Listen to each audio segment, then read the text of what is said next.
Hello! Welcome back to my mini vlog. మా చెల్లెలు hostel నుంచి వచ్చింది కదా! తనకి హాస్టల్‌లో తినడానికి ఏముండదు కదా!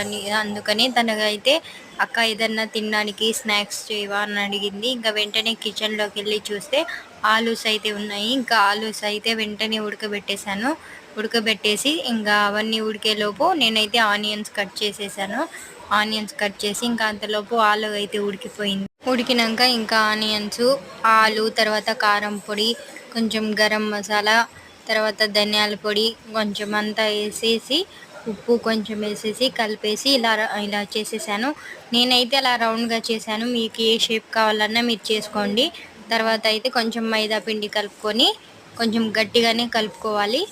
మైదా పిండి కలుపుకొని బ్రెడ్ క్రిస్టల్స్ ఉంటాయి కదా, దాంట్లో అద్దేసి ఇంకా ఆయిల్లో వేసేయడమే. మనం ఆయిల్లో డీప్ ఫ్రై చేస్తున్నప్పుడు మనం గ్యాస్ అయితే కొంచెం తక్కువలోనే పెట్టుకోవాలి. ఎందుకంటే ఏదన్నా డీప్ ఫ్రై చేస్తున్నప్పుడు మనం గ్యాస్ అనేది తక్కువలో పెట్టుకుంటే అది బాగా డీప్ ఫ్రై అవుతుంది.